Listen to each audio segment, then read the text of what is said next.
We live in an era where official narratives are fracturing. If you believe the government is only lying about our present, you haven't seen what they've done to our past. Consider a story that surfaces once in a newspaper, only to be buried forever. An impossible ancient Egyptian city, found deep within the Grand Canyon.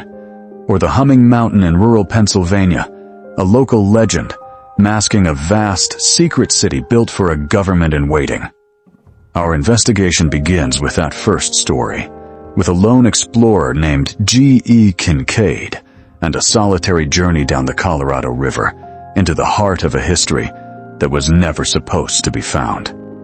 For G.E. Kincaid, this was not an adventure. It was an assignment. He was an archaeologist with almost 30 years of reading rock faces and river cuts, sent alone on a quiet survey for the Smithsonian Institution.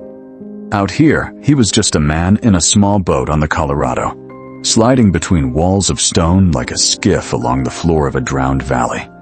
Tiny, exposed, with no one to hear if anything went wrong. Institutions prefer their stories neat. The canyon keeps its own archives. Days passed in watchful silence as he logged layers of rock and slow turns in the river. Then, one afternoon, his eye caught something that did not fit.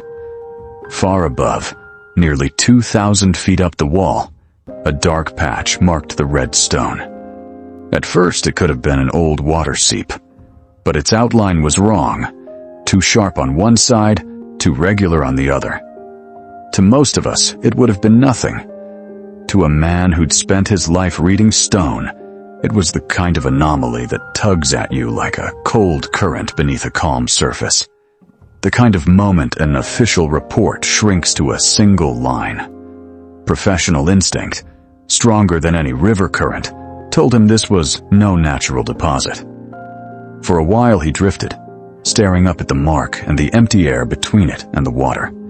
No trail, no rescue, only the drop. At last he turned the bow toward the bank, moored his small boat, his only link to the outside world, and faced the wall of rock. Who chooses to climb toward a stain on stone? This was no trail.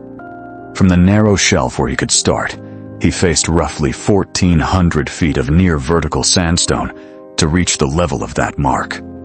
The rest of the canyon's height rose above in broken tiers he could never touch. Handholds flaked under his weight, leaving grit and small cuts on his fingers. Every foothold, a test he had to trust without looking down. Pebbles snapped free under his boots and rattled toward the river until they vanished from sight. Time narrowed to a simple pattern. Reach, brace, pull, pause, until he eased himself over a final lip of rock onto a narrow ledge and let his weight rest on solid stone. When his breathing slowed and his eyes adjusted to the shadow under the overhang, he saw it. The stain was not a stain at all, but the dark mouth of an opening cut into the cliff. Leading up to it, carved into the sandstone, was a short flight of steps, weathered, but straight enough to have come only from human hands. Out here, far from marked trails, someone had built a way inside, and Kincaid stood at the threshold, wondering where those steps would lead. A new kind of energy began to displace the exhaustion in his limbs. He was a professional, an archaeologist for the Smithsonian, and these steps were a call he could not ignore. He followed them up the final few feet to the opening, boots finding each tread by feel.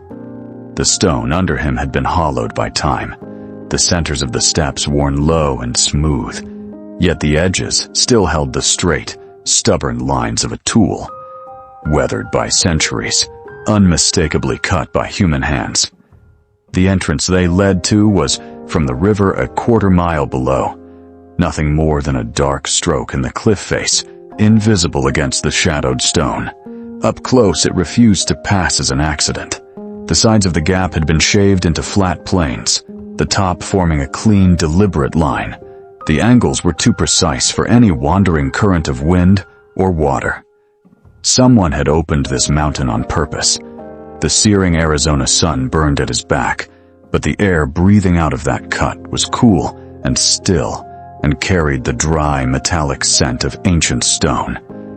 He paused, unholstered his revolver. The weight a small, practical comfort against a scale of unknown he could not measure, then drew a slow breath and stepped across the threshold, leaving the bright, noisy world for a silent, submerged darkness. The shift was absolute.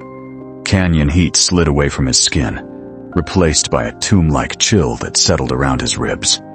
The silence pressed against his ears until he could hear the rasp of his own breathing, loud and uneven, the soft grind of grit under his soles.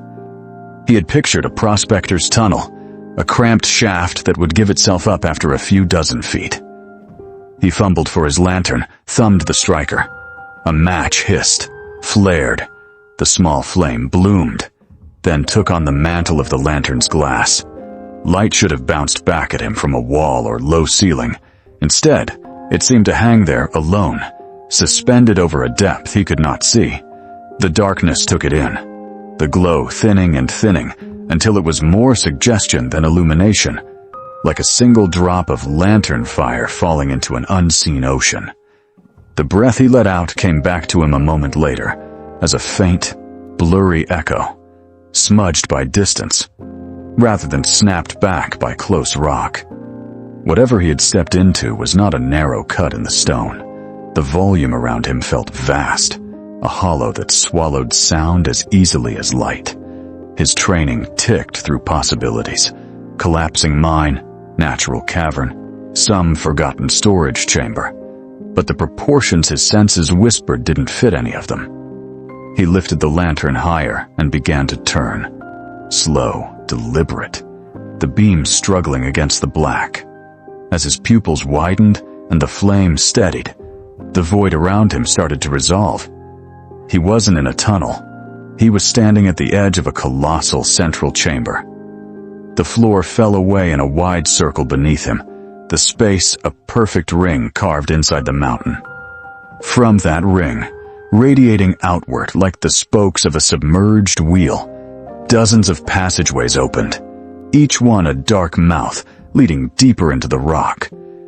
His mind, trained on survey diagrams and excavation plans, tried to impose something familiar. A mine's branching shafts, a natural cavern's chaotic void. But the symmetry was wrong for chance and too precise for any rough claim-stake operation. This was architecture. This was a citadel carved from the inside of a mountain. He stepped forward, testing the stone at the lip with the toe of his boot before committing his weight, then eased along the nearest curve of wall, moving the lantern in a careful arc. The beam slid over smooth, dressed stone, tool marks long softened, but still legible in the patterns of the chisel strokes. The part of him that lived in archives and catalogs noted it automatically. Cut, planned, constructed. Even as the rest of him felt his fingers tighten around the lantern's handle, small tremors beginning in his forearm. The light caught on something different. Lines. Figures. He stopped without meaning to. Lantern hovering just shy of the wall. Intricate patterns emerged from the glow. Shapes carved with a precision that had outlasted whoever had put them there. For a heartbeat, his thoughts simply stalled, stacked on top of one another with nowhere to go. Then habit, years of study, of glass cases and field notes and careful drawings, pushed to the surface and began to name what he was seeing. He recognized the forms instantly. The falcon-headed man, the looped cross of the Ankh, the calm, unblinking eye staring back from the stone. He had spent years tracing those exact outlines, in photographs and on fragments, under controlled lights in Smithsonian collections, had learned them in the context of Nile mud and desert temples and heavy display cases with neat, printed labels. In his world, these symbols belonged on another continent, under a different sun, safely contained in textbooks and climate-controlled rooms. But here they were, carved into the wall of a hidden chamber inside an Arizona mountain. Every map he had ever trusted, every lecture, every tidy timeline he had helped reinforce, said that sentence could not be true. His mouth went dry. He became acutely aware of the tiny scrape of his thumb against the lantern's metal handle, the almost imperceptible sway of the light, as his grip betrayed the effort to stay steady. This wasn't just surprising. It was wrong in a way that reached back through everything he'd been taught to consider possible. What should have been an absurdity, a fringe claim to be filed away and forgotten, now stood in front of him, in chiseled stone, close enough to touch.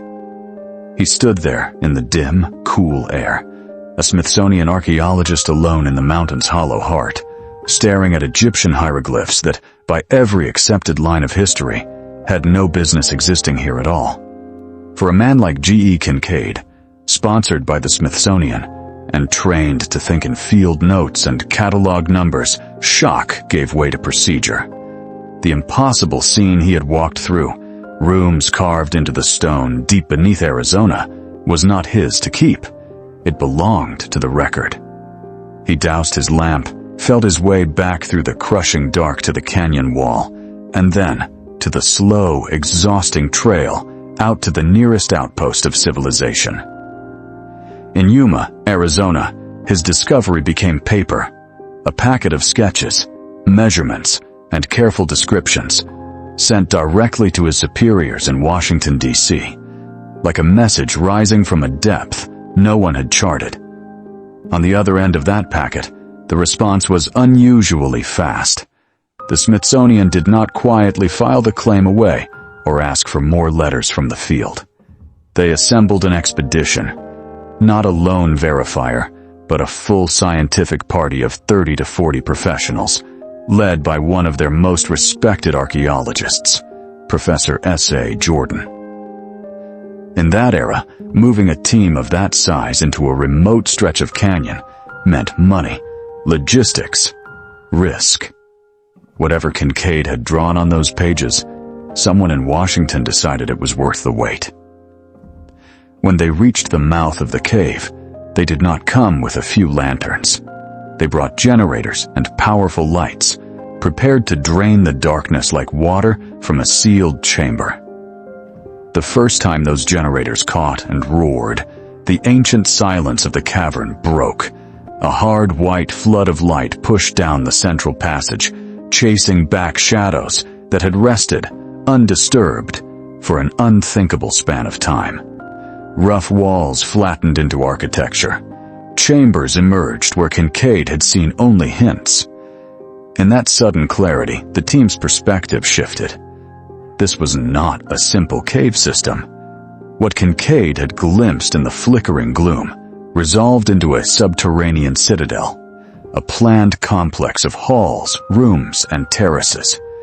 Later estimates by the expedition would describe it as capable of housing up to 50,000 people, a population more like a buried city than an outpost. It forced them to ask, even then, what truly rested beneath the surface of the Grand Canyon they thought they knew. Jordan divided the group, sending small teams down the radiating corridors to begin a methodical survey. One team, following a passage that ran straight as a drilled shaft, stepped into a series of vast storage rooms, granaries, they called them. Under the electric glare, row upon row of stone bins emerged from the gloom, their edges softened by erosion. When boots and gloved hands disturbed the floors, fine dust rose in dry sheets, carrying the faint, sour smell of long-lost grain. In the corners and against the walls, they found crusted drifts of husks and seeds. The surviving accounts described them as remains of plants unknown to modern botany, at least to the eyes cataloging them at the time. Provisions for a population no one had imagined ever existed there. Deeper in, another party reached the workshops. Here the light picked out stone benches and low tables, each one still cluttered, as if their workers had only just stepped away. On the surfaces lay tools of hardened copper and delicate urns of pure gold, their curves still sharp, their metal untarnished in the dry air. To those who later studied the find, the quality of the work suggested something far beyond simple hammering in a campfire. Producing copper of that hardness, they argued, would have required heat on the scale of a blast furnace, a level of metallurgy that, by conventional timelines, should not have existed in this place. As each new room was mapped, the outline of the complex spread across their sketchboards like a drowned city slowly coming into view. It was in one of the deepest chambers that the tone of the expedition shifted. The passage narrowed, the air cooling around them, swallowing the generator hum into a dull, distant throb. When the team stepped through the final archway, their voices dropped without anyone needing to say a word.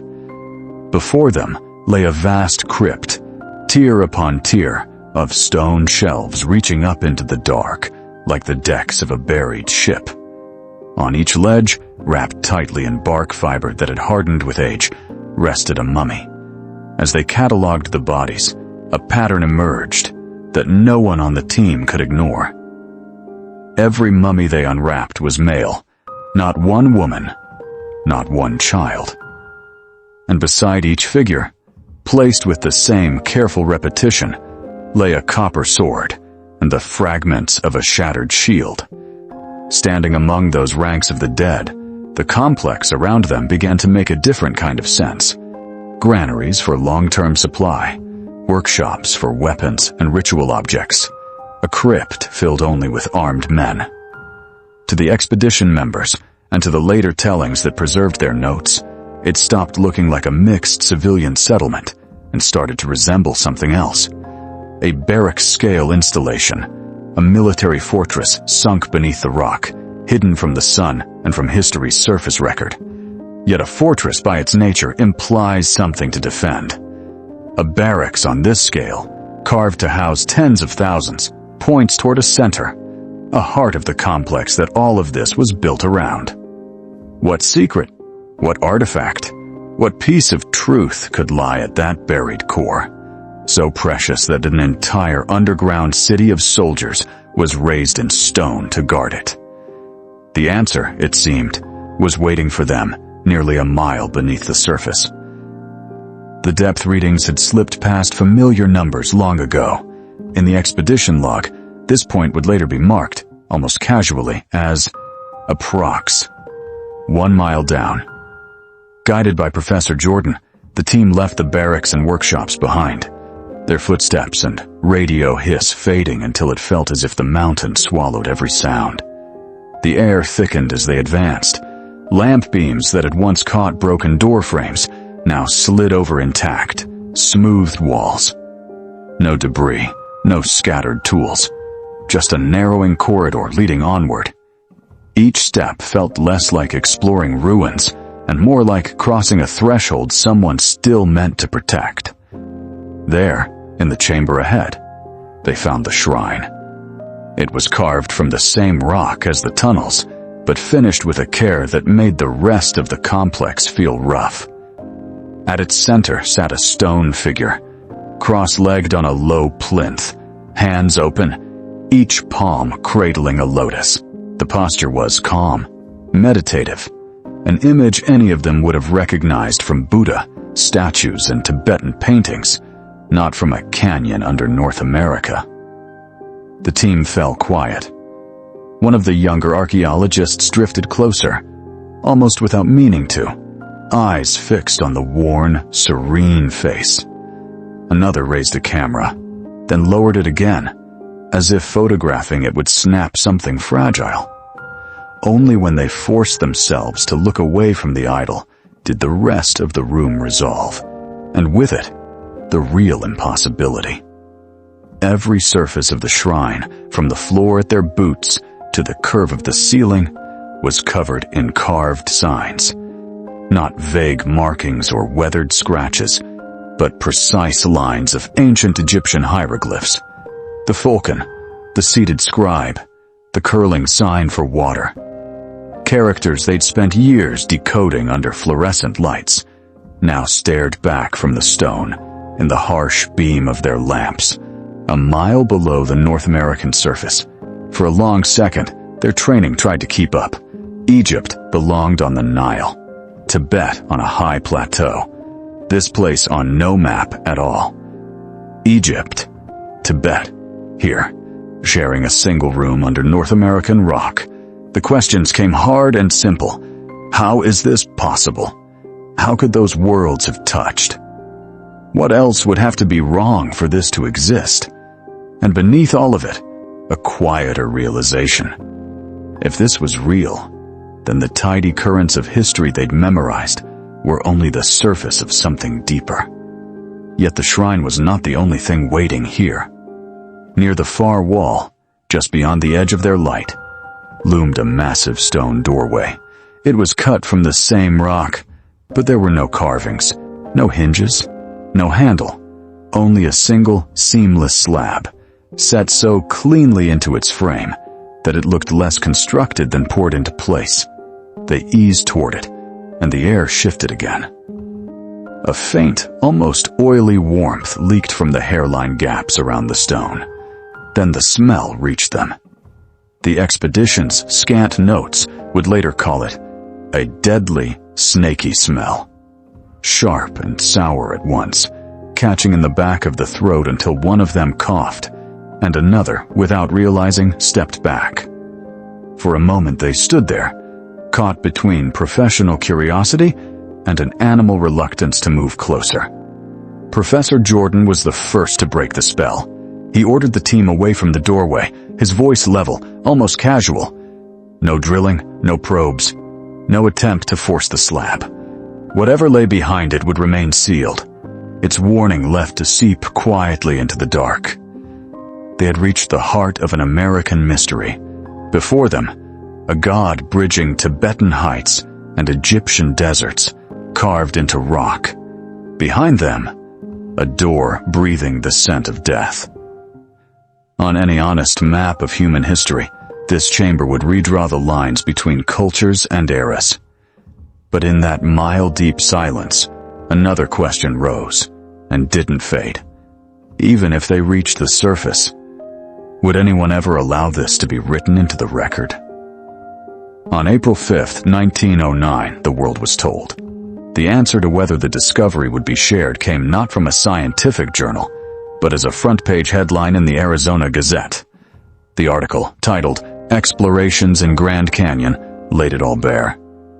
It detailed the work of explorer G.E. Kincaid and the subsequent Smithsonian expedition, led by Professor S.A. Jordan. It spoke of a massive underground citadel, of Egyptian-style hieroglyphs carved into stone, and a serene, Buddha-like idol that defied all known history.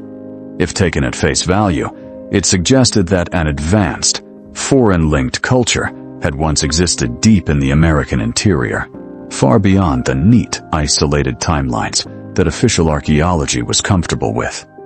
The reaction was swift, and not all of it serious. Competing newspapers largely treated the story as sensational fantasy. Another wild canyon yarn to sell papers, filed mentally alongside sea serpents and Martian canals. But for the Smithsonian, this wasn't just colorful copy. Their authority depends on defining what counts as legitimate history. To let a claim like Kincaid's stand would mean admitting either a colossal oversight or an entirely different chapter of our origins. So the true countercurrent came from the institution itself. They issued a total and complete denial. Their official statement was categorical. They had no records of a G.E. Kincaid or a Professor S.A. Jordan. No such expedition, they said, had ever taken place. The entire account was officially classified as a newspaper hoax. What follows that denial is not a public debate, but a silence. Following the statement, the story sinks out of sight. In the institution's own ledgers and catalogs, where reports, photographs, or accession numbers should appear, if the Gazette article described a real collaboration, there is nothing. No expedition file, no internal memo, no dusty entry that even hints at Kincaid. In other words, it is not that records can be shown to have been destroyed. It is that in all the places you would reasonably expect a trace, there is only absence. The disappearance reaches beyond paper. G.E. Kincaid himself is never heard from again in any verifiable way, his name sliding out of the official current as if it had never been there.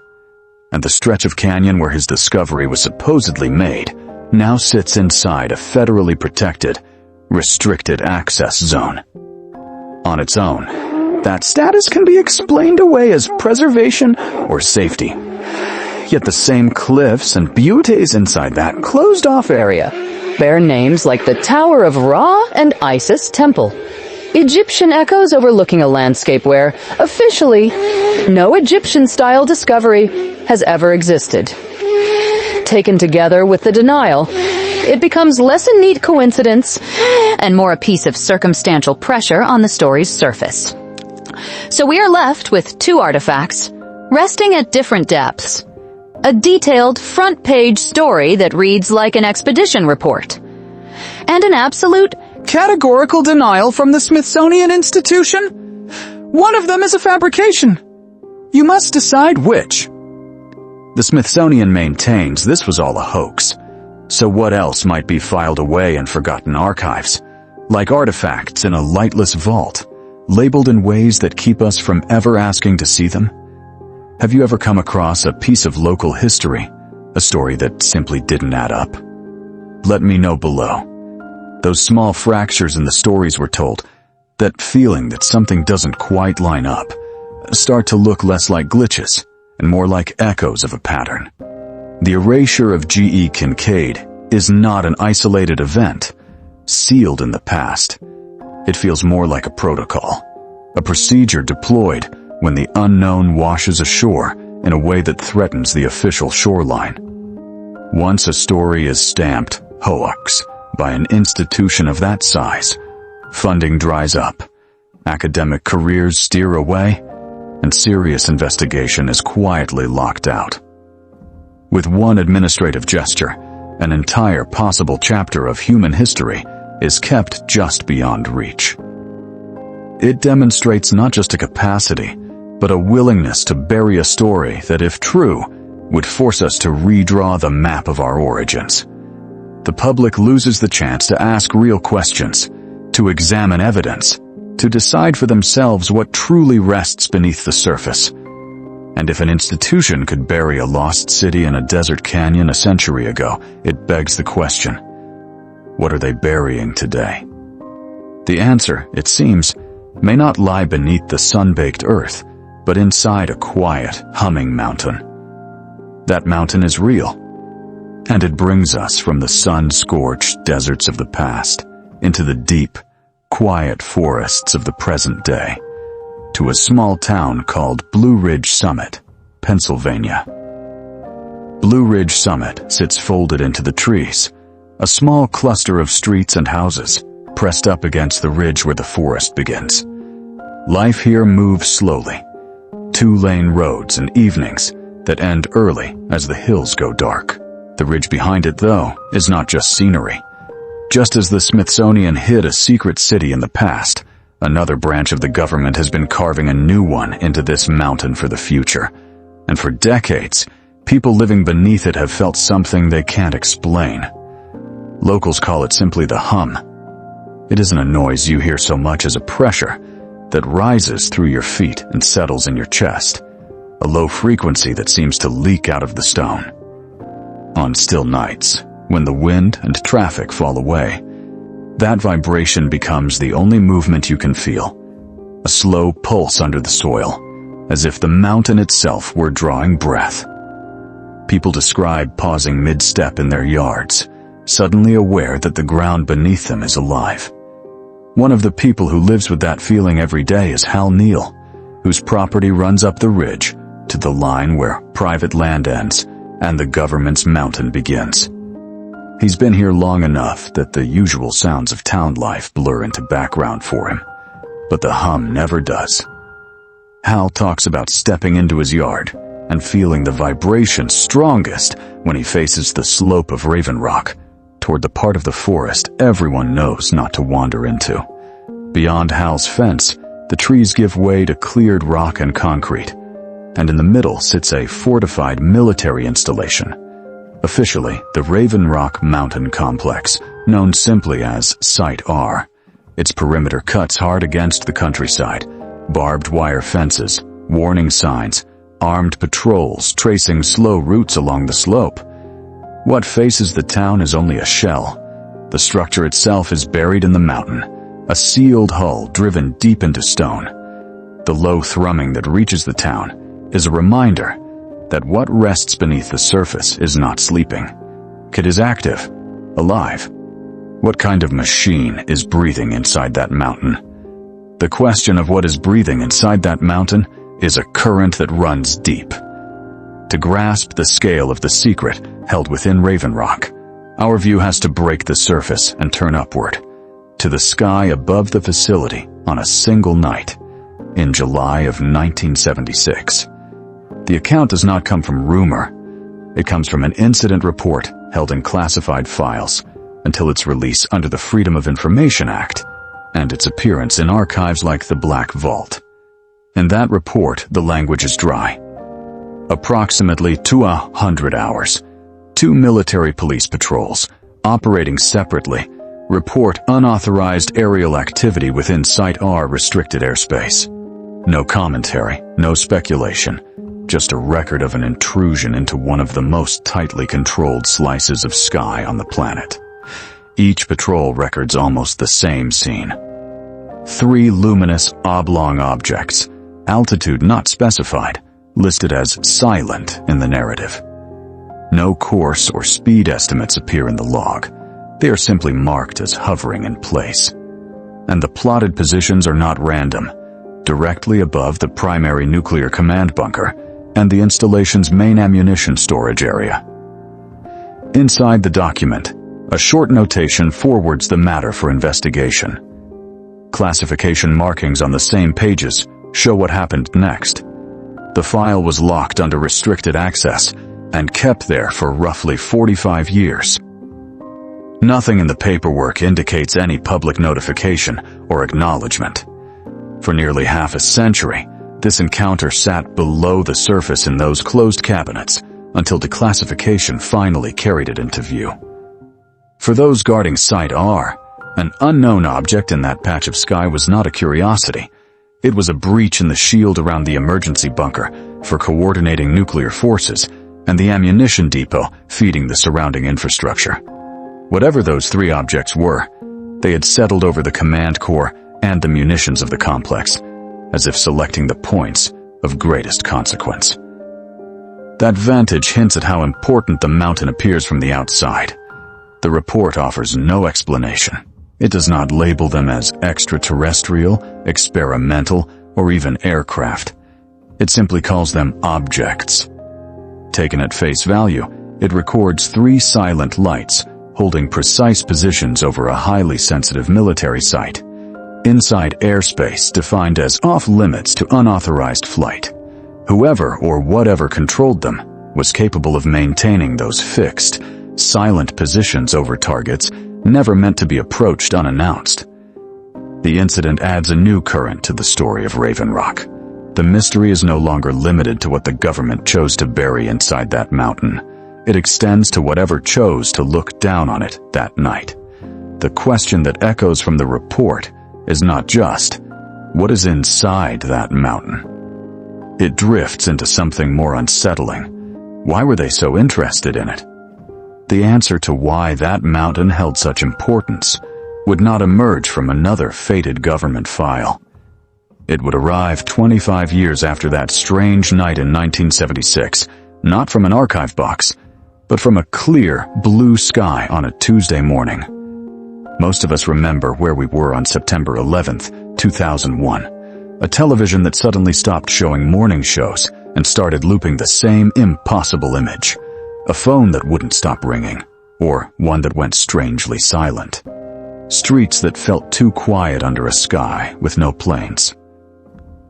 In the quiet hills of southern Pennsylvania, for a local resident named Hal Neal, that morning began with none of that yet.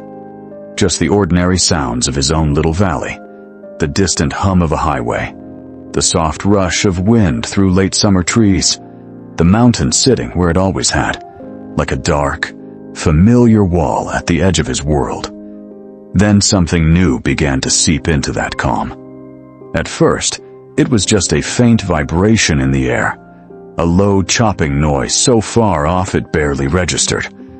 The kind of sound you might dismiss as a news helicopter heading toward a car accident on the interstate, or a medevac flight tracing its usual route. But it didn't fade. It grew, slowly, insistently, layering over the crickets, over the birds, until the other sounds of the morning had to move aside for it. Hal stepped closer to his window, then to his front porch, without quite realizing he'd moved. The noise thickened, became a physical thing in his chest, the rhythm steady and heavy enough that the glass in his front door began to buzz in its frame. This wasn't a single rotor pulsing overhead and gone. It was several, overlapping, like a squadron pushing the air down in waves. Minutes stretched. The sound climbed the hills before the machines themselves appeared, cresting the horizon in formation. 5 military helicopters, big and blunt against the perfect blue sky, drove forward toward the mountain. From where Hal stood, he could see the dull, non-reflective paint, the way they held tight spacing, not wandering like a news crew, but moving with rehearsed precision. They didn't swing wide to follow the valley. They didn't angle toward a hospital or bank away toward some distant base. They dropped, almost in unison, behind the tree line near the well-known entrance carved into the mountainside. The rotors tore at the air, sending dust and loose leaves spiraling up even from where Hal watched. Then, one by one, their silhouettes vanished, swallowed by the slope as they settled out of sight. The roar slackened into a throbbing idle, then into an uneasy quiet. For a moment, the valley felt like the surface of a bay after a ship has passed. A strange stillness, disturbed water trying to remember how to lie flat. That was when Hal saw the second wave. From his vantage point, he could just make out the narrow country road that climbed toward the mountain's access gate. A black SUV appeared on it, moving far faster than anyone from town ever did on that stretch.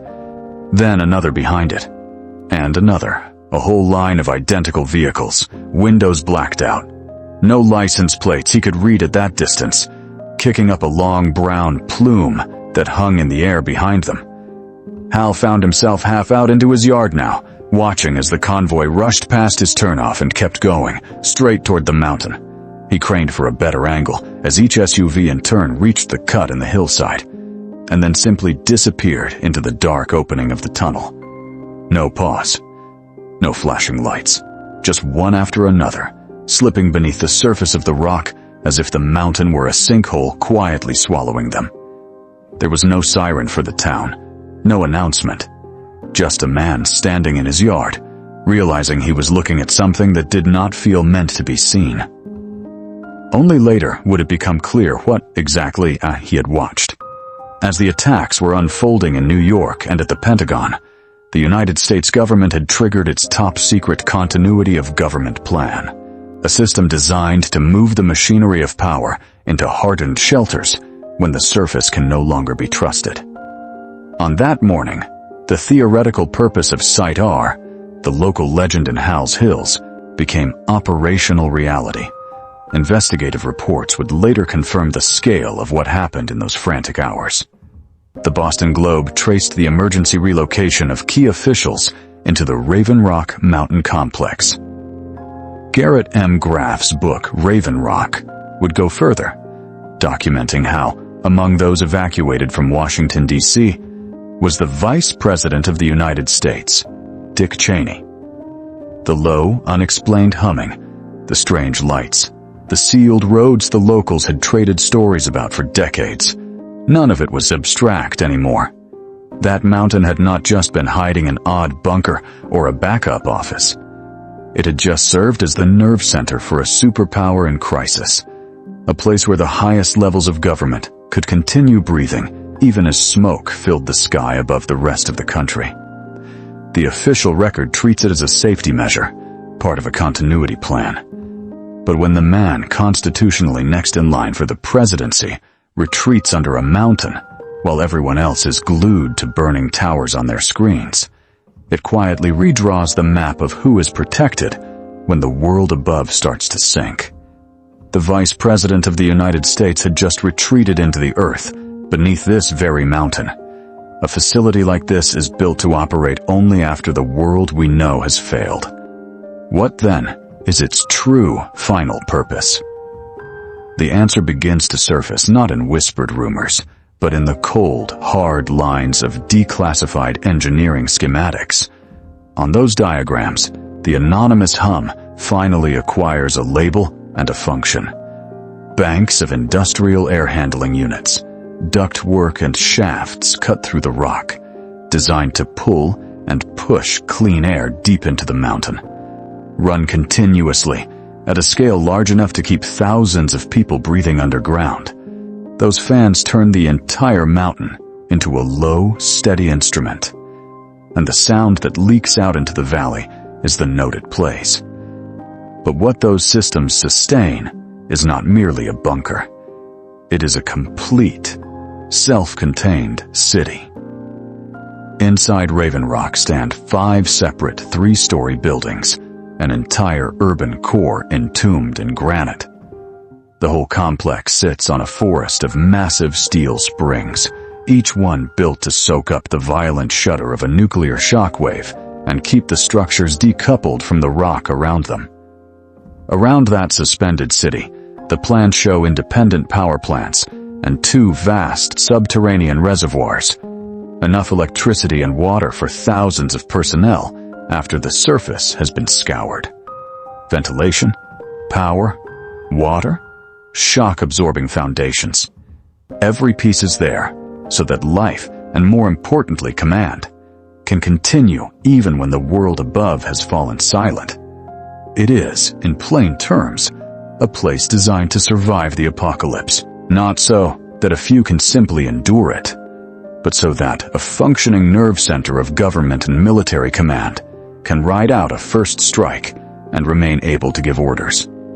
Garrett Graff, who has spent years tracing the hidden architecture of America's doomsday planning, puts it bluntly.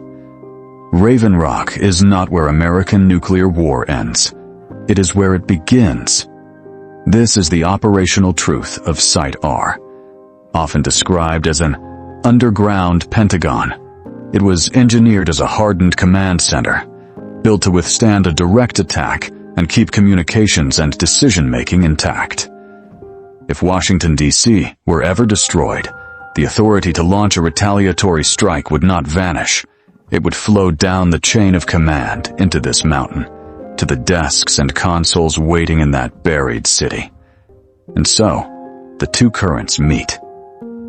We began our journey in a lost canyon, searching for a hidden city that could rewrite our past. We ended inside a hidden mountain, staring at a city built to end our future. Both sit just below the version of reality we are shown. One beneath a canyon carved open to the sky, the other under an unremarkable line of hills, hidden in plain sight at the edge of a carefully managed surface. Whether it's an ancient citadel that challenges our history, or a modern fortress that holds our future hostage, the lesson that surfaces is the same. There are chambers we are not meant to enter, and records that were meant to fade into the unknown. The truths that shape our world often rest far beneath the surface we are shown. If you want to keep following these submerged corridors, through canyons, mountains, and the spaces between the official stories, a subscription is how we stay on this dive together. And if this descent left a mark on you, leaving a like is how you quietly mark this spot on the map, so others can find their way down.